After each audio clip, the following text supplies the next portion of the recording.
তারানাথ বলল, ক্ষমতার অপব্যবহার করতে নেই। শুধু তন্ত্রমন্ত্রের মাধ্যমে পাওয়া ক্ষমতার কথা বলছি না, জীবনের সমস্ত ক্ষেত্রেই সংযমের খুব প্রয়োজন, নইলে বিপদ ঘনিয়ে আসে। তোমরা তো কলেজে পড়া ছোকরা, ইতিহাসে পড়েছ নিশ্চয়ই, ক্ষমতার অযথা ব্যবহার করতে গিয়ে বড় বড় রাজা রাজড়াদেরও কি অবস্থা হয়েছে। তারানাথের চাইতে বয়সে অনেক ছোট হলেও আমি বা কিশোরী আর ঠিক যাকে ছোকরা বলে সেই দলে পড়ি না। তবু তারানাথ আমাদের মাঝে মাঝে ছোকরা বলে সম্বোধন করে এবং আমরা মেনে নিয়ে থাকি। কিশোরী বলল, তত্ত্ব কথা শুনতে ইচ্ছে করছে না, বরং ক্ষমতার অপব্যবহার বিষয়ক কোনো জমাটি গল্প বলেন তো শুনি। তারানাথ হেসে বলল, কারো সর্বনাশে কারো পৌষ মাস হয় এই কথাটা একেবারে মিথ্যে নয়। একটা জমাট গল্প মানে কোনো একজনের ভয়ানক বিপদের গল্প। তো তোমাদের গল্পের যোগান দিতে হলে দেশে হাহাকার পড়ে যাবে। বললাম, তারানাথ, অনেকদিন ভালো গল্প হয়নি, আজ কিন্তু কোনো ফাঁকি চলবে না, আজ গল্প বলতেই হবে। তারানাথ বলল, একটা ঘটনার কথা মনে পড়ছে, কিন্তু কারো কষ্ট নিয়ে বা দুঃখের ইতিহাস নিয়ে গল্প ফেঁদে বসতে আমার সংকোচ হয়। তবু বলছি এই কারণে যে এর ভেতর দিয়ে একটা জনশিক্ষার কাজও হয়ে যাবে। কিশোরী বলল, জনশিক্ষার ব্যাপারটা গল্পের শেষে মরালের মতন জুড়ে দেবেন এখন? আপাতত গল্পে আসুন না। তারানাথ আমাদের দিকে ইঙ্গিত বহ উৎসুক দৃষ্টিতে তাকাতেই কিশোরী তার পকেট থেকে সিগারেটের প্যাকেটটা বের করে তারানাথের সামনে রাখল। একটা সিগারেট ধরিয়ে কয়েকটা শুক টান দিয়ে তারানাথ বলতে শুরু করলো, দেখো, আমি একজন সাধারণ মানুষ। যাকে সাধক বলে আমি কিন্তু তা নই, কারণ সত্যিকারের সাধনা করবার সুযোগও আমি কোনোদিন পাইনি, পেলেও করতাম কিনা সন্দেহ। আসল ব্যাপারের চেয়ে এই পথে পথে বেরিয়ে বেড়ানো, নানা বিচিত্র চরিত্রের মানুষের সঙ্গে আলাপ হওয়া, জীবনের এই দিকটাই আমাকে বেশি মুগ্ধ করত। নইলে সত্যিকারের সাধনা করলে আমি অনেক গতদিন সে এসে বেশ মোটা প্রণামী দিয়ে গেছে, মনটা বেশ ফুর্তি ফুর্তি লাগছে। এমন সময় দরজার কাছে একজন লোক এসে দাঁড়ালো, পরনে ধুতি আর টুইলের শার্ট, পায়ে পাম্প শু। বয়স আমারই মতো হবে। আমাকে দেখে লোকটা বলল, আচ্ছা, এটা কি আজ হাত দেখা হবে না। তারানাথ কার নাম? আমারই নাম। কেন, কি চাই? লোকটা কাছে এসে একটু সামনে ঝুঁকে ভালো করে আমাকে দেখে বলল, হ্যাঁ, তাই বটে, তুই তো তারানাথ। আমাকে চিনতে পারছিস না? আমি অবাক হয়ে তাকিয়ে আছি দেখে সে বলল, অবশ্য তোরই বা দোষ কি? দেখি আজকের কথা চিনতে পারলি না? আরে আমি বীরজা ভূষণ তালুকদার। আরো কিছুক্ষণ হাঁ করে তাকিয়ে থাকবার পর আমার মনে পড়ে গেল আমাদের স্কুল জীবনের সেই ভূষণ। পেছনের বেঞ্চিতে বসতো আর অনর্গল পকেট থেকে ডাঁসা পেয়ারা বের করে চিবোতো। তার পুরো নাম বীরজা ভূষণ ছিল। আমি তক্তাপোষ থেকে উঠে তার হাত ধরে বললাম, মাফ কর ভাই, সত্যি প্রথমটা চিনতে পারিনি। কবেকার কথা সব, আর চেহারাও তো একেবারে বদলে গিয়েছে। তারপর কি খবর বল? এই বস। খবর ভালোই, রাজা গজা কিছু হয়নি, কিন্তু ওই বেশ কেটে যাচ্ছে, বুঝলি তো। তুই কেমন আছিস বল? ভালোই, আমারও কেটে যাচ্ছে। শুনলাম তুই নাকি নাম করা জ্যোতিষী হয়েছিস, লোকের মুখের দিকে তাকিয়ে নাকি ভাগ্য বলে দিস। তো কলকাতায় এসে ভাবলাম তোর সঙ্গে দেখা না করে যাব না। বেশ করেছিস, থাক না আমার কাছে কদিন। থাকা হবে না, আজকে রাতটা হয়তো থাকবো, কিন্তু কাল সকালেই রওনা দিতে হবে।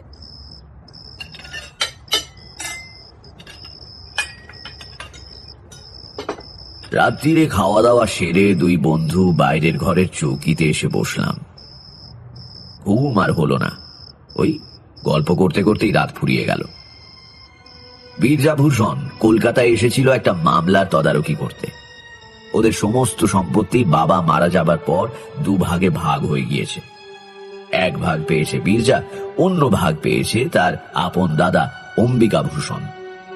দাদাকে পৈতৃক বাড়ি ছেড়ে দিয়ে নিজে একটু দূরে আলাদা বাড়ি তৈরি করে নিয়েছে। কিন্তু সম্প্রতি ভাগাভাগির ব্যাপারে কি একটা ত্রুটি বের করে অম্বিকাভূষণ ভাইয়ের বিরুদ্ধে মামলা শুরু করেছেন। যে সম্পত্তি নিয়ে মামলা, তার দাম 20,000 টাকার চেয়ে বেশি। কাজেই মামলা এসেছে হাইকোর্টে। এ নিয়ে অনেক দুঃখ করলো বীরজা। দেখলাম ও সেই পুরনো দিনের ভালো মানুষই এখনো যায়নি। যে দাদা তার বিরুদ্ধে মামলা করেছে, তার জন্যই সে দুঃখ করছে। পরের দিন যাবার সময় বীরজা বলল, একবার আমাদের গায়ে চল না, বেরিয়ে আসতে পারবি। দেশের দিকে তো যাসনি অনেকদিন, যাবি? কথাটা ঠিক। গ্রামে আমাদের বাড়িও প্রায় ধূলিসাৎ হয়ে পড়ে রয়েছে। থাকার বা দেখাশোনা করবার কেউ নেই। কাজেই কিসের টানে আর সেখানে যাব। অবশ্য বীরজার বাড়ি আমাদের গ্রামে নয়, মধ্যে আরেকটা গ্রাম পেরিয়ে প্রায় মাইল 3 দূরের চড়ুই টিপ নামের এক গ্রাম থেকে সে পড়তে আসতো। স্কুলে পড়ার সময় মাত্র একবারই তার গ্রামে গিয়েছিলাম। এখন আর ভালো মনে পড়ে না। বললাম, আচ্ছা যাবো খন, দেখি একটু সময় করে উঠতে পারলেই যাবো। দেখ, ওসব ছেঁদো কথা আমায় ভোলাতে পারবি না। সময় করে উঠতে পারলে মানে কি? তুই কি কারো চাকরি করিস? ওসব বললে চলবে না। সামনের মাসের প্রথম দিকে আমায় আবার হয়তো কলকাতায় আসতে হবে, মামলার তারিখ পড়েছে। সেদিন তোর এখানেই উঠবো। তুই আগের দিন থেকে জিনিসপত্র গুছিয়ে রাখিস, ফেরবার সময় তোকে সঙ্গে নিয়ে যাবো। বেশ, তাই হবে। পরের মাসে বীরজার সঙ্গে আমাদের গ্রামের স্টেশনে গিয়ে নামলাম। কত বছর পরে সেই হারানো শৈশবের সোনালী দিনগুলো স্বপ্নের মতো মনে আসে। আয়, যা যায় তা একেবারেই যায়। স্টেশন থেকে আমাদের গ্রাম 7 মাইল আর বীরজার গ্রাম মাইল 10। স্টেশনে নেমে দেখি আমাদের জন্য গরুর গাড়ি এসে দাঁড়িয়ে রয়েছে। বীরজা ব্যবস্থা করে রেখেছিল আগে থেকে। গরুর গাড়ি চেপে অনেক বছর পরে আবার কাঁচা রাস্তা দিয়ে দুলতে দুলতে যাওয়া এত ভালো লাগছিল যে বিচার করে দেখে বুঝতে পারলাম শহরে বাস করলেও শহরকে আমি আদৌ ভালোবাসি না। গ্রাম আমার রক্তে মিশে রয়েছে। চড়ুইটিপ গ্রামটা দেখতে ভারী ভালো। গ্রামের প্রান্ত দিয়ে বয়ে যাচ্ছে ছোট্ট একটি নদী। নদীর ধারে ঝোপঝাড়। সমস্ত গ্রামে কোথাও খুব ঘন জঙ্গল না থাকলেও ছাড়া ছাড়া গাছপালা প্রচুর। 3-4টে পাকা বাড়িও চোখে পড়ল। এছাড়া সবই হয় চালাঘর, নয়তো ওই করগেট টিনের ছাদওয়ালা বাড়ি। বীরজা আর তার দাদার বাড়ি পাশাপাশি, মাঝখানে এক টুকরো জমি। পাশাপাশি, কিন্তু মুখ দেখা দেখি নেই। যে বাড়িতে বীরজা আমাকে এনে তুলল, সে বাড়ি সে নতুন করেছে। ছোটবেলায় আমি এসেছিলাম পাশের ওই পুরনো বাড়িতে, যেখানে এখন অম্বিকাভূষণ থাকেন। শৈশবের স্মৃতিমণ্ডিত কোনো জায়গায় অনেক দিন পরে গেলে যে আনন্দ অনুভব করা উচিত, সেরকম কিন্তু খুব একটা হলো না। কারণ গ্রামে ঢুকতেই আমার একটা অদ্ভুত অনুভূতি হলো। তোমরা তো জানো, দেবী আমাকে কিছু অতিমানবিক ক্ষমতা দান করেছিলেন। গ্রামে ঢুকেই আমার মনে হলো এখানে একটা অমঙ্গলজনক কিছু ঘটছে। সেটা কি তা তখনই বুঝতে পারলাম না বটে, কিন্তু মনের ভেতর কেমন অস্বস্তি পাক খেতে লাগলো। বীরজা জিজ্ঞাসা করলো, কি হয়েছে? অমন মুখ করে রইলি কেন? কিছু না, এমনি। বীরজার বউটা ভারী ভালো, বেশ সাধ্যী মেয়ে। আমাকে আগে কখনো দেখেনি বটে, কিন্তু হাব ভাব দেখে বুঝতে পারলো আমি তার স্বামীর খুব বড় বন্ধু। চড়ুইটিপ গায়ে এখনো শহুরে চালচলনের ঢেউ এসে দোলা দেয়নি।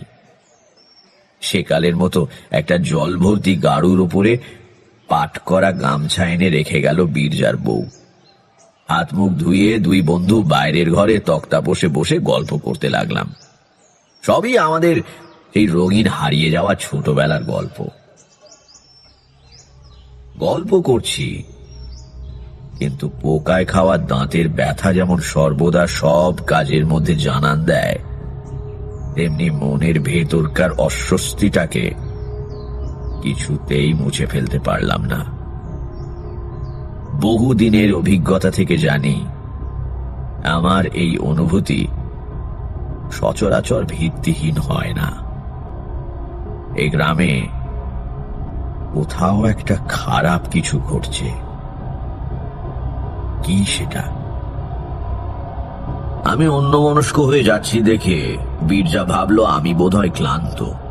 সে গল্পে ক্ষান্ত দিয়ে উঠে গিয়ে খাওয়া দাওয়ার আয়োজন কদ্দূর হলো দেখতে গেল। পরের দিন খুব ভোরে উঠে আমি আর বীরজা নদীর ধারে বেড়াতে গেলাম। ছোট্ট গ্রাম্য নদী, কিন্তু কচুরিপানায় তার স্রোত বন্ধ হয়ে যায়নি। বেশ কাকচক্ষু জল ধীর গতিতে বয়ে চলেছে। সকালের স্নিগ্ধ হাওয়ায় শরীর জুড়িয়ে যায়। একটু পরিষ্কার জায়গা দেখে দুজনে বসলাম। আমার বাঁ পাশে একটা বড় বাবলা গাছ, তার ডালপালা অনেকখানি জলের দিকে ঝুঁকে পড়েছে। গুঁড়ি থেকে কিছু ওপরে এক জায়গায় 3টে মোটা ডাল 3 দিকে বেরিয়েছে। সেখানে একটা কাকের বাসা। কাকের বাচ্চা হয়েছে বোধহয়। মা কাক বসে বাচ্চা পাহারা দিচ্ছে, আর বাবা কাক একটু বাদে বাদে কি যেন মুখে করে এনে বাচ্চাদের খাইয়ে যাচ্ছে। ওপারে চাষিরা জমিতে লাঙ্গল দেবার উদ্যোগ করছে। গ্রামে এত সকালেই দিন শুরু হয়ে যায়, জানোই তো। শহরে অর্ধেক লোক বোধহয় তখনও বিছানা ছেড়েই ওঠে না। খোলা জায়গা, বেলা বেশি না হলেও রোদ্দুর ওঠার পর আর বসা গেল না। বীরজা বলল, চল উঠি, মমতা খাবার করে বসে আছে এতক্ষণ। ফেরবার সময় আগে পড়ে অম্বিকা ভূষণের বাড়ি। দেখলাম একজন প্রৌঢ় মানুষ, পরনে খাটো ধুতি, বেশ হৃষ্টপুষ্ট চেহারা, গলায় এক ছড়া মোটা রুদ্রাক্ষের মালা, বসে বসে তামাক খাচ্ছে। সেদিকে না তাকিয়ে বীরজা চুপি চুপি বলল, ওই আমার দাদা। অম্বিকা ভূষণ আমাদের দিকে তাকিয়েও দেখলেন না। আমরা বাড়ির সামনে দিয়ে পার হয়ে যাবার আগেই ভেতর বাড়ি থেকে একজন লাল কাপড় পরা সন্ন্যাসী গোছের চেহারা লোক বেরিয়ে এসে অম্বিকা ভূষণের পাশে বসে একবার আমাদের দিকে তাকালো। বিশ্রী দৃষ্টি লোকটার, মাথায় সামান্য জটাও আছে। নিম্ন শ্রেণীর তন্ত্র সাধকের মতো চেহারা। জায়গাটা পার হয়ে গিয়ে জিজ্ঞাসা করলাম, এই বীরজা, ওই লোকটা কে রে? বাড়ির ভেতর থেকে বেরিয়ে এলো? তোর দাদার গুরু নাকি? পেছন ফিরে একবার দেখে বীরজা বলল, না, দাদা মন্ত্র নাইনি। সাধু সন্ন্যাসী করার খুব ঝোঁক। মাঝে মাঝেই 2-4টেকে এনে পোষে। এই ব্যাটাকে দেখছি আজ কয়েকদিন যাবত। কিছুদিন শুষে চলে যাবে আর কি। দুপুরে দুজন বৈঠকখানায় বসে কথাবার্তা বলছিলাম। বহুদিন পরে শহর থেকে বাইরে বেরিয়ে যেন হাঁপ ছেড়ে বেঁচেছি। কোলাহল নেই, লোকজনের ঝামেলা নেই। রোজ সকালে বাজার থেকে শুঁটকো তরকারি আর আধ পচা মাছ কিনে আনবার কোনো তাড়া নেই। এখানে সকাল বিকেল খুব খুব খাচ্ছি, আর বৈঠকখানায় বসে তামাক খেয়ে আড্ডা দিচ্ছি। আর পরিবেশও বেশ শান্ত। বেড়াতে বেরুলে মেঠো পথ, বাঁশ ঝাড়ের নুয়ে পড়া ডগার উপরে বসে পাখির গান, মনে হয় এসব ছেড়ে এতদিন ছিলাম কি করে। কথায় কথায় হঠাৎ বীরজা বলল, তারানাথ, তুই তো আজকাল শহরে থাকিস, আমার জন্য কিছু একটা ব্যবস্থা করা যায় না? কিসের ব্যবস্থা? মানে ওসব দিকে আমার একটা চাকরি টাকরি হয় না? এসে বললাম, তুই চাকরি করবি কি রে? তোর বংশে কেউ কোনোদিন পরের কাজ করেনি, আর তাছাড়া সেরকম কারোর সঙ্গে আমার পরিচয়ও নেই। মনে হয় দাদার সঙ্গে এই মামলা আমি পেরে উঠবো না রে। যদি জিতি তাহলে সর্বশান্ত হোক, তখন তো চাকরি ছাড়া আর উপায় থাকবে না ভাই। এই কথার আর কি উত্তর দেব? চুপ করে বসে রইলাম। রাত্রির বেলা গরমে ঘুম আসছিল না। এই 2 দিন বীরজার বাড়িতে থাকাকালীন মনের এই অস্বস্তির ভাবটা কিন্তু দূর হয়নি। রাত্রিরে শুয়ে এ ব্যাপারে ভাববার চেষ্টা করলাম, কিন্তু কোনো সুরাহা করতে পারলাম না। সকালে বীরজা আর আমি নদীর ধারে বেড়াতে যাওয়া একটা অভ্যেস করে ফেলেছিলাম। আশ শেওড়ার ডাল ভেঙে দাঁতন করতে করতে আমরা ভোরবেলা রওনা দিলাম নদীর দিকে। একেবারে স্নান করে তবে ফিরব। সারা রাত গুমোট গরমের পরে সকালে স্নিগ্ধ নদী জলে অবগাহন যে কি তৃপ্তির, তো তোমরা শহরের মানুষেরা কি বুঝবে। জলে নেমে ডুব দিয়ে পরে মাথা তুলে দেখলাম যেখানে দাঁড়িয়ে ডুব দিয়েছিলাম সেখান থেকে বেশ কিছুটা সরে এসেছি। বীরজা হেসে বলল, হ্যাঁ, আমাদের ছোট নদী হলেও স্রোতের বেশ টান আছে, কি বল? কিন্তু পরশু সকালেও তো টান ছিল না, হঠাৎ বাড়লো কেন? ও হয়, এমনিতে জোয়ার ভাটা বিশেষ খেলে না, কিন্তু অমাবস্যা আর পূর্ণিমার সময় স্রোত বাড়ে। তা অমাবস্যা কবে? তা ঠিক জানি না, 3-4 বাকি আছে বোধহয়। স্নান সেরে পাড়ে দাঁড়িয়ে গা মুছতে মুছতে নদীর ধারের ঝুঁকে পড়া বাবলা গাছটার দিকে চোখ পড়ল। প্রথমটা খেয়াল করতে পারিনি, পরে হঠাৎ মনে হলো গাছটাই কি যেন একটা নেই। একটা জায়গা যেন কেমন ন্যাড়া ন্যাড়া দেখাচ্ছে। কি নেই ওখানে? পরক্ষণেই বুঝতে পারলাম সেই কাকের বাসাটা। কিরে, কি হয়েছে তোর? কি দেখছিস ওদিকে? দেখ, কাকের বাসাটা আর নেই। কাকের বাসা? হ্যাঁ, কালকেও এখানে ওই ডালের তেকোনায় একটা কাকের বাসা দেখে গিয়েছি, আজ আর দেখছি না। কি হলো বলতো? কাল তো ঝড়টর হয়নি যে পড়ে যাবে? বীরজা শুকনো কাপড় পরতে পরতে বলল, যা, ঝড়ে কখনো কাকের বাসা পড়ে? ওরা দারুণ শক্ত করে বাসা বাঁধে। অবশ্য খুব বড় ঝটকা হলে হয়তো পড়তে পারে, কিন্তু সেরকম তো হয়নি। ছাড় না, একটা কাকের বাসা নিয়ে মাথা ঘামাবার কি আছে? আয়, কি ঘটতে চলেছে জানলে কি বীরজা অত শান্তভাবে কথাগুলো বলতে পারত?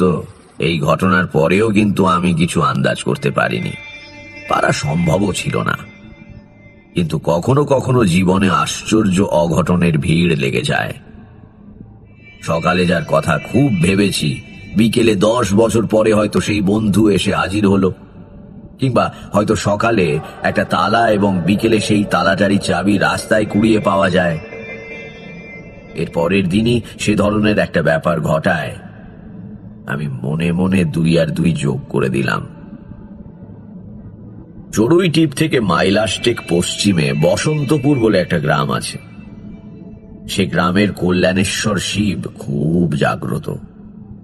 প্রতি বছর চড়কের সময় বড় মেলা বসে। মন্দিরও নাকি বহুদিনের পুরনো। গায়ে পোড়ামাটির কাজ রয়েছে শুনে বীরজাকে বলেছিলাম একবার দেখতে যাবার কথা। বীরজা গ্রামের আবিদ শেখকে বলে রেখেছিল পরের দিন সকালে তার ঘোড়ার গাড়ি নিয়ে আসতে। সমস্ত গ্রামে ওই আবিদেরই একমাত্র গাড়ি। মাঝে মাঝে স্টেশনে গিয়ে ভাড়া খাটে, অবসর সময় পড়ে পড়ে ঘুমোয়। সকালে তৈরি হয়ে বসে আছি, কিন্তু বেলা ক্রমে বেড়ে চলে। আবিদ শেখ আর গাড়ি নিয়ে আসে না। বীরজা বিরক্ত হয়ে বলল, ধুর, যত সব কুঁড়ে লোককে নিয়ে কারবার। এত বেলা হয়ে গেল, আজ আর রওনা হওয়া যাবে না, গেলে ফিরতে বিকেল হয়ে যাবে। নে, জামা কাপড় খুলে ভালো করে বস। এইসব বলা কওয়া হচ্ছে এমন সময় ম্লান মুখে আবিদ শেখ এসে উপস্থিত। বীরজা গেল চোটে। কেমন তোমার কাণ্ড জ্ঞান আবিদ? হ্যাঁ, সে কখন থেকে বসে আছি, আজ আর যাওয়াই হলো না। কি হয়েছিল তোমার? গাড়ি কই? আবিদ শেখ বিষণ্ণ মুখে বলল, আর বলবেন না কর্তা, সকালে উঠেই ঘোড়া জুতে গাড়ি নিয়ে আসছিলাম, কিন্তু ঘোড়া কিছুতেই গাড়ি টানবে না। কত গুঁতো গাঁথা দিলাম, তবু ঘোড়া দেখি ঠায় দাঁড়িয়ে। অনেক দিনের পোষা জানোয়ার কর্তা, কথা বললে শোনে। পরে মনে হলো ওর ঘাড়ে ব্যথা হয়েছে কোনো কারণে, গাড়ি টানতে গেলে ব্যথা লাগছে। নেমে এসে দেখি ঠিক তাই, ঘাড়ের কাছে একটা বেশ বড় কাটার দাগ। ও ঘোড়া নিয়ে আজ আর বেরোনো যাবে না কর্তা, জোর করে চালাতে গেলে মাঝপথে খেপে টেপে গিয়ে গাড়ি উল্টে দিতে পারে। ঘোড়া জখম হলো কি করে? জোয়ালে পেরেক টেরেক কিছু আছে নাকি? আগে না, সে আমি দেখেছি। তাহলে মাথা চুড়কে আবিদ শেখ বলল, আমিও তো তাই ভাবছি, কিসে ঘা খেলো জানোয়ারটা। যাকে যাও তুমি, তোমার ঘোড়া ভালো হয়ে ওঠা অব্দি যদি আমার বন্ধু থাকে তাহলে একদিন মন্দির দেখতে যাওয়া যাবে। আবিদ শেখ চলে যেতে বীরজা আমার দিকে তাকিয়ে বলল, লোকটা মিথ্যে কথা বলছে কিনা ঠিক বুঝতে পারলাম না। আবিদ এমনিতে ভালো, কিন্তু বড্ড কুঁড়ে। হয়তো আজ আর মেহনত করার ইচ্ছে নেই। ঘোড়া ফের রাস্তা বলে তুলে দিয়ে সারাদিন পরে ঘুমোবে দেখিস। আমি তখন দুয়ে দুয়ে যোগ দিচ্ছি। বললাম, না হে, লোকটা বোধহয় মিথ্যে কথা বলছে না। বীরজা একটু অবাক হলো, বলল, তার মানে তুমি ওর ভালো মানুষের মতো মুখ দেখে গলে গেলে নাকি? আবিদ কিন্তু ভয়ানক মিথ্যেবাদী। হ্যাঁ তা হতে পারে, তবে এবার বোধহয় সত্যি কথাটাই বলছে। কি বলতে গিয়ে বীরজা থেমে গেল, একটু ইতস্তত করে বলল, হবেও বা, তোর তো আবার কি সব ক্ষমতা টমতা আছে লোকের মুখ দেখে মনের কথা বলে দেবার।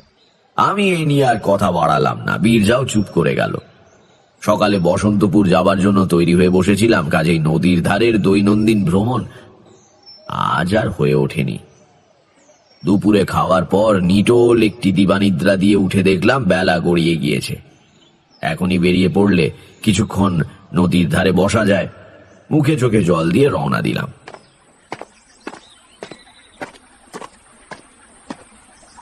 গ্রামের দিকে দিন শেষের একটা সুন্দর রূপ আছে, যা শহরে তোমরা টের পাও না। আস্তে আস্তে আমার চোখের সামনে নদীর ওপারের চষা ক্ষেত আবছা অন্ধকারে ম্লান হয়ে এলো। পাখিরা মাথার উপর দিয়ে ফিরে যাচ্ছে বাসায়। সারাদিনের গরমের পর নদীর বুক থেকে জোলো হাওয়া ভেসে আসছে। বাংলার বাতাসে বৈরাগ্য আছে, বুঝলে। কিছুক্ষণ চুপ করে খোলা হাওয়ায় বসে থাকলে মনে হতে শুরু করে, কে কার কি হবে অনর্থক উন্নতির চেষ্টা করে। অন্ধকার বেশ চেপে আসছে দেখে বাড়ি ফেরবার জন্য উঠে দাঁড়ালাম। সঙ্গে সঙ্গে নজর পড়ল ওপাশের সেই বাবলা গাছটার দিকে। গাছের নিচে একটু ঝোপ মতো, আর তার মধ্যে কি যেন নড়ছে। অস্বীকার করতে পারবো না, প্রথমে বেশ ভয়ই পেয়েছিলাম। এদিককার গ্রামে সন্ধ্যের দিকে এখনো বুনো শুয়োর বেরোয়। শখ করে হাওয়া খেতে এসে শেষে বুনো শুয়োরের হাতে পড়লাম নাকি। এই শুয়োর বড় বাজি জানোয়ার, অকারণেই তেড়ে এসে দাঁত দিয়ে পেট চিরে দেয়। কিন্তু না, শুয়োর নয়। আমার পায়ের আওয়াজ পেতেই বোধহয় ঝোপের মধ্যে থেকে একজন উঠে দাঁড়ালো। অম্বিকা ভূষণের বাড়িতে দেখা সেই তান্ত্রিক সন্ন্যাসী। তার হাতে কতগুলো শেকড় বাকড়। লোকটা তীব্র জ্বলন্ত দৃষ্টিতে আমার দিকে তাকিয়ে রইল। তার চোখের দিকে তাকালে মনে হয় পৃথিবীতে সব আলো, হাসি, গান ফুরিয়ে গিয়েছে। যেন কাল সকালে আর সূর্য উঠবে না এবং 5 মিনিটের মধ্যে আমি মারা যাব। তোমরা হলে সেই চাউনিতেই তোমাদের হাত পা ঠান্ডা হয়ে আসতো, কিন্তু আমি তারানাথ। আমারও জীবন কেটেছে ভয়ানক সব সাধকদের সঙ্গে মেলামেশা করে। তারা সত্যিকারের সাধক। ভালো করার ক্ষমতা না থাকুক, ক্ষতি করবার শক্তি কিন্তু খুবই থাকে। কিশোরী হঠাৎ জিজ্ঞেস করলো, কিন্তু আমরা যে অন্ধকারে রয়ে গেলাম, আপনি কিভাবে দুয়ে দুয়ে 4 করলেন বললেন না? তারানাথ হেসে বলল, তাও তো বটে। গল্প বলতে বলতে ভুলে গিয়েছিলাম যে তোমরা এসব ব্যাপার কিছুই জানো না। আচ্ছা বলি, শোনো। প্রথমে নদীর ধারের বাবলা গাছ থেকে কাকের বাসাটা অদৃশ্য হয়ে যাওয়াতে আমার মনের ভেতরে টনক নড়ে ওঠে। তোমাদের এই জিনিসটা ব্যাখ্যা করে বোঝাতে পারবো না। বহু অভিজ্ঞতায় শ্মশানে শ্মশানে ঘুরে একটু একটু করে এটা দাঁড়িয়ে গিয়েছে। কখনো মুন্ডমালা তন্ত্র অথবা হংস পারমেশ্বর নামে কোনো বইয়ের নাম শুনেছ? আমি বললাম, কই না তো। তারানাথ বলল, সেই বইয়ে শ্বেত বগলা নামে এক দেবীর উল্লেখ রয়েছে। তার পুজো করে তারপর উচাটন ক্রিয়া করতে হয়। কারুর ক্ষতি করবার জন্য যে তান্ত্রিক ক্রিয়া, তারই নাম উচাটন। অমাবস্যার দিন ছাড়া শ্বেত বগলার পুজো হয় না। ঘোড়া আর মোষের রক্ত মিশিয়ে কালি তৈরি করতে হয়। তারপর কাকের পালকের কলম দিয়ে যা সর্বনাশ করতে চাও তার নাম একটা নিম পাতার উপর ওই রক্ত দিয়ে লিখতে হবে। লেখার সময় একটা মন্ত্র উচ্চারণ করতে হয়, সেটা অবশ্যই তোমাদের বলবো না। এরপর ষোড়শোপচারে শ্বেত বগলার পুজো করে হোম করতে হবে। যজ্ঞের সমিধ হচ্ছে সাধারণত বেলকাঠ বা জগটুমুরের কাঠ, কিন্তু এই যজ্ঞ করতে হয় কাকের বাসার সরু সরু কাঠি দিয়ে। প্রত্যেকটি কাঠি যজ্ঞের আগুনে দেবার আগে শ্বেত সর্ষের তেলে ভিজিয়ে নিতে হয়। পূর্ণাহুতি দেওয়ার সময় ওই শত্রুর নাম লেখা নিম পাতাটি যজ্ঞের আগুনে দিলেই কাজ শেষ। এবার আগুন নিভে গেলে যজ্ঞকুণ্ড থেকে কিছুটা ভস্ম তুলে শত্রুর বাড়িতে নিক্ষেপ করলে কয়েকদিনের মধ্যেই তার ভয়ঙ্কর সর্বনাশ উপস্থিত হবে। উফ, কি ভয়ানক! ভয়ানকই বটে। এই জন্যেই বীরজার জন্য চিন্তিত হয়ে পড়েছিলাম। রাত্রিরে বাইরের ঘরে বসে গল্প করতে করতে বীরজা বলল, এই তোকে এরকম দেখাচ্ছে কেন রে? শরীর খারাপ নাকি? আচ্ছা শোন বীরজা, কাল একটা পুজো করব ভাবছি। ফর্দ করে দেবো, কতগুলো জিনিস আনিয়ে দিস তো। রাত্রিরে পুজো হবে। পুজো? কিসের পুজো? এমনি তোর সময়টা ভালো যাচ্ছে না, ভাবছি একটা সস্তয়ন গোছের করে দেব। বীরজা বোকা নয়। সে উঠে এসে আমার হাত দুটো ধরে বলল, কি ব্যাপার বল দেখি।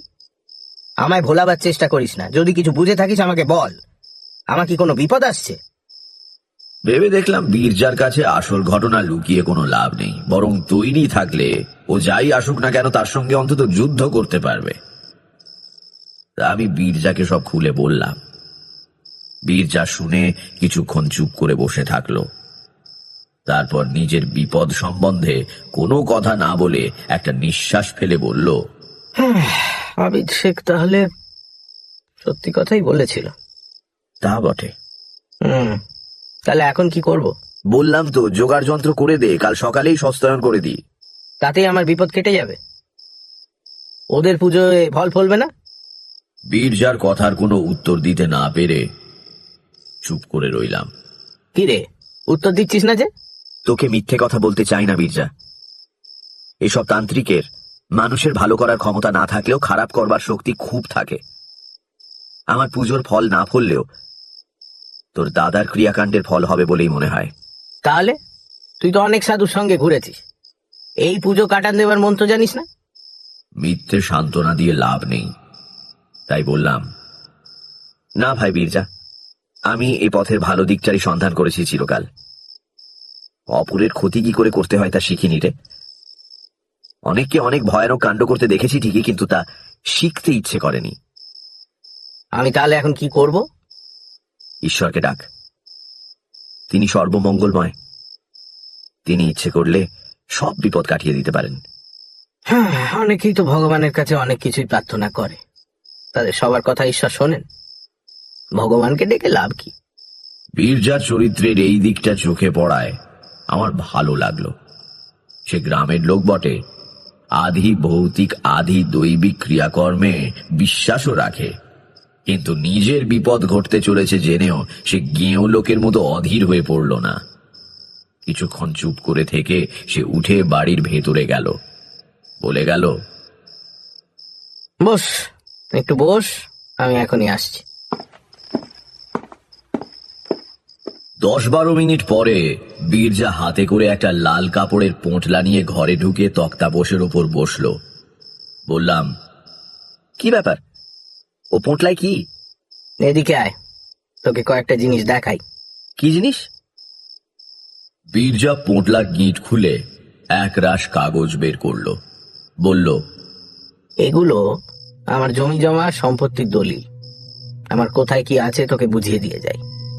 যদি আমার কিছু হয় তাহলে তুই আমার বউ ছেলে পিলেকে দেখিস, আর আমি কাউকে বিশ্বাস করতে পারবো না। উঠে গিয়ে ওর হাত ধরলাম। দাঁড়া, পাগলামি করিস না, একটা কাজ করা যাক বরং। বীরজা আমার মুখের দিকে তাকিয়ে বলল, কি? তুই কোনো তীর্থে চলে যা সপরিবারে। তাতে কি হবে? তীর্থে থাকলে অমঙ্গল হয় না, কারো কোনো অভিশাপ ফলে না। তুই তুই ঠিক বলছিস? অন্তত কম ফল হয়, ঈশ্বরের স্থান তো। বীরজা কয়েক মুহূর্ত চুপ করে ভেবে বলল, বেশ, তো তাহলে তুইও চল আমার সঙ্গে। অবাক হয়ে বললাম, আমি আমি কি করে এখন? বীরজা দৃঢ় গলায় বলল, ও সব চলবে না। তোর কথায় আমি এই বিপদ মাথায় করে বাড়ির সবাইকে নিয়ে তীর্থ করতে যাব। যদি তাতেও কোনো ফল না হয় আর আমি বিদেশেই মরে যাই, তখন বউ ছেলে পুলের কি হবে? ওরা পথ ঠিক করে বাড়ি ফিরতেও পারবে না। তুই বুদ্ধি যখন দিয়েছিস তখন তোকেও সঙ্গে যেতে হবে। বীরজার দিকে তাকিয়ে মায়া হলো। বেচারা ভয় পেয়েছে খুব, কিন্তু চরিত্রের দৃঢ়তা দিয়ে সেই ভয়কে মুখে ফুটে উঠতে দেয়নি। এখন ওকে একলা ছেড়ে দেওয়া উচিত নয়। বললাম, আচ্ছা, যাবো তোর সঙ্গে। কবে রওনা দিতে চাস? কাল সকালে। সে কি, হঠাৎ কোথাও কিছু নেই, এক রাত্রিরে সব গোছগাছ করবি কি করে? সে আমি পারবো। আর এমন কি বা নেবার আছে, হয়ে যাবে এখন। কিন্তু টাকা কড়িরও তো প্রশ্ন আছে। তার জন্য আটকাবে না। এসব দেশগাঁ জায়গা, আমরা ব্যাংকে টাকা রাখি না। 2-4 টাকা যা আছে তা বাড়িতে। কালই চল। চল তাহলে। কোথায় যাবি? একটুও না ভেবে বীরজা বলল, কাশিতে। খুব দেখার ইচ্ছে ছিল, এই সুযোগে হয়ে যাবে। তারপর একটু চুপ করে থেকে আবার বলল, তারপর ধর সত্যি যদি আর না ফিরি, তাহলে হিন্দুর ছেলে কাশিতে অন্তত মরতে পারবো। সারা রাত্রি তোড়জোড় করে পরের দিন সত্যি আমরা কাশী রওনা দিয়ে দিলাম। বীরজার স্ত্রীকে আসল কারণ জানানো হলো না। দুই বন্ধুর হঠাৎ বেড়াতে যাবার শখ হয়েছে, এই কথা তাকে বলা হলো। যাবার পথে নিবারণ রায়, বীরজার দূর সম্পর্কের মামা, তাকে ঠিকানা দিয়ে এলো বীরজা। আমার এক চেনা ভদ্রলোকের অনেক দান আছে কাশীর এক আশ্রমে। সেখানে এর আগেও 2 আমি উঠেছি কাশী গিয়ে। এবারেও সেখানেই থাকবো ঠিক করেছিলাম। তারই ঠিকানা। তখনও জানি না যে ঠিকানাটার সত্যিই দরকার পড়বে।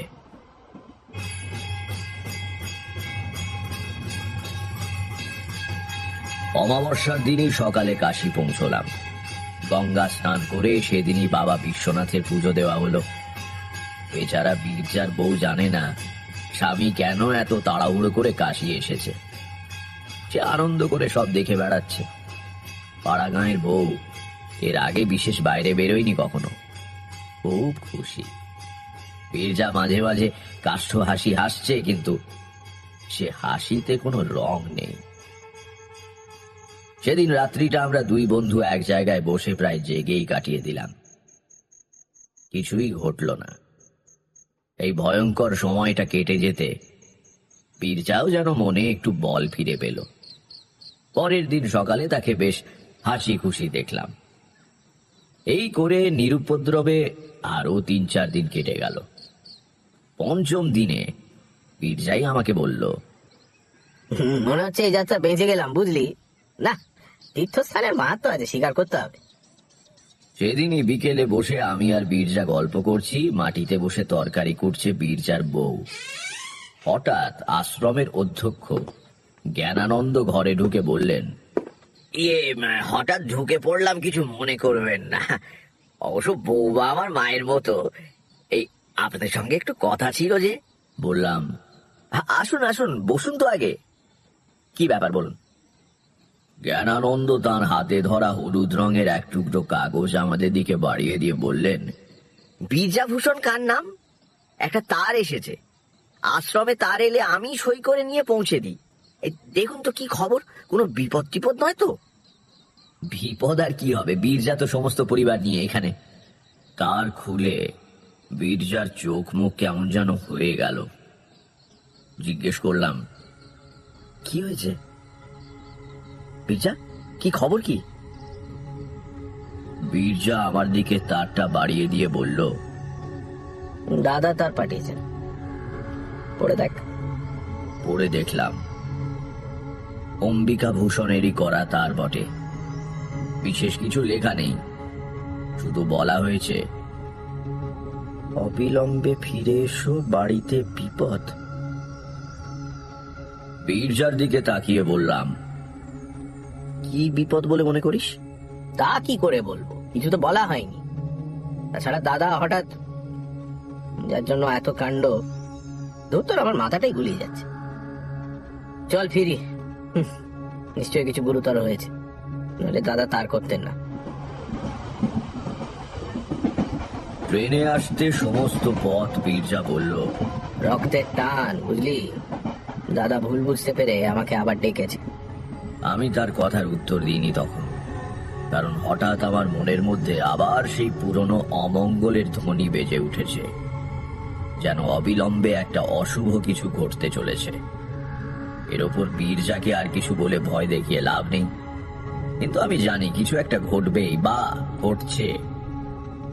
আমার এই অনুভূতি মিথ্যে হয় না, হলো তাই। গরুর গাড়ি নিয়ে স্টেশন থেকে একেবারে অম্বিকা ভূষণের বাড়ির সামনে গিয়ে নামা হলো। মালপত্র গাড়িতেই রেখে আমরা ঢুকলাম বাড়িতে। চারদিকে কেমন একটা থমথমে ভাব, বাইরের ঘরে কেউই নেই। বীরজা অন্দরের দিকে পা বাড়াবে এমন সময় স্বয়ং অম্বিকা ভূষণ এসে ঘরে ঢুকলেন। বীরজা নিচু হয়ে তার পায়ের ধুলো নিয়ে প্রণাম করে বলল, কি হয়েছে দাদা, তার করেছো কেন? উত্তরে অম্বিকা ভূষণ ভাইকে জড়িয়ে ধরে কেঁদে ফেললেন।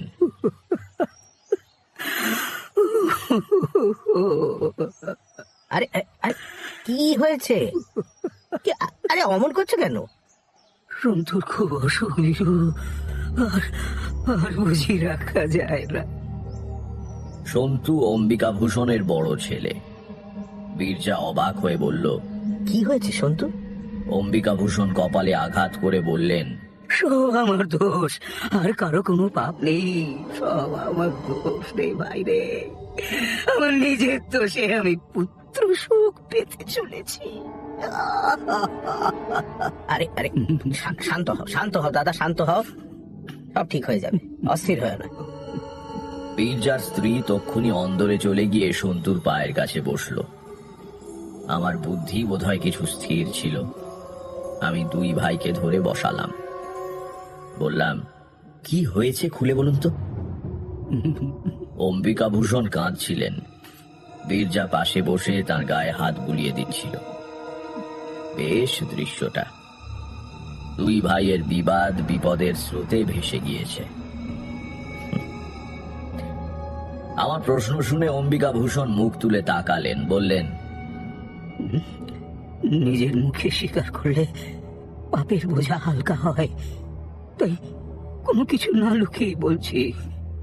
বীরু, বীরু, তোর সর্বনাশ করার জন্যে আমি এক তান্ত্রিকের পরামর্শে ওই শ্বেত বাবলার পুজো করেছিলাম, আর সে পুজোয় আমি বললাম, এই অংশটা বাদ দিয়ে বলুন, এটা আমি আগেই টের পেয়ে বীরজাকে বলেছি।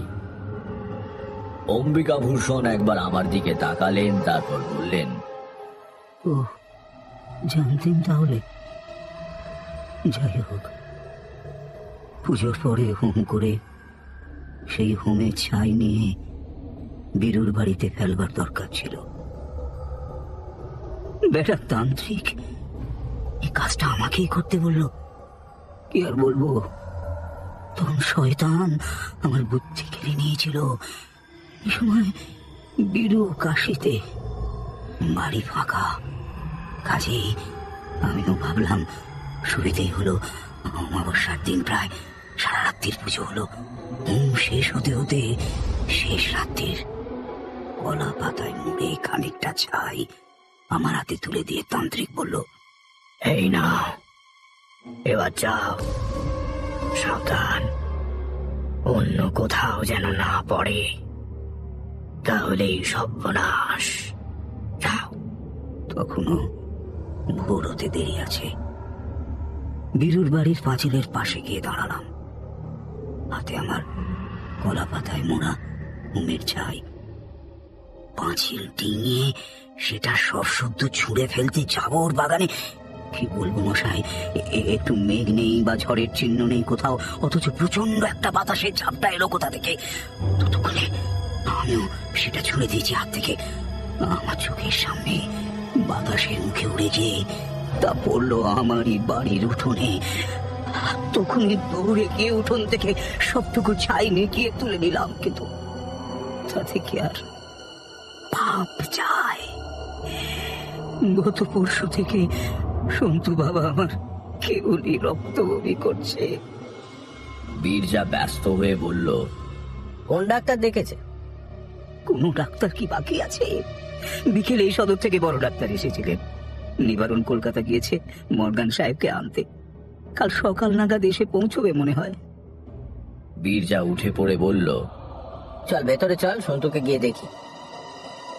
আমি একবার যেতে পারি কি? হ্যাঁ, হ্যাঁ, আসুন না, আসুন। তারপর বীরজার হাত দুটো ধরে বললেন, ভাই, আমি যা করবার তা করে ফেলেছি। তুই তুই কোনো রাগ পুষে রাখিসনি। তুই আমার সন্তুকে আশীর্বাদ কর।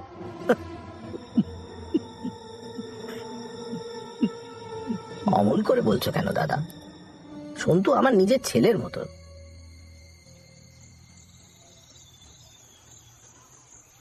সকাল হওয়ার আগেই নিবারণ রায় মর্গেনকে নিয়ে পৌঁছলেন। শেষ রাতে ট্রেনে এসেছেন। স্ট্যানলি মর্গান রোগী দেখে বললেন, This could be peritonitis. If it's been ruptured, then I'm afraid the boy's not going to survive. If he gets a little better, you need to bring him to Calcutta for an operation. পরের কথা তোমাদের একটু সংক্ষেপে বলি। সন্তু বেঁচে উঠেছিল। আমাদের সবার মিলিত প্রার্থনার জোরেই হোক বা অম্বিকাভূষণের অনুতাপে ঈশ্বর দয়া করার জন্যই হোক, সন্তু 3 দিনের দিনে একটু ভালো হয়ে উঠল। ডাক্তার মর্গান নিজে তার অপারেশন করেন। সে ভালো হয়ে ওঠে। 2 ভাইয়ের ঝগড়াও চিরকালের জন্য মিটে যায়।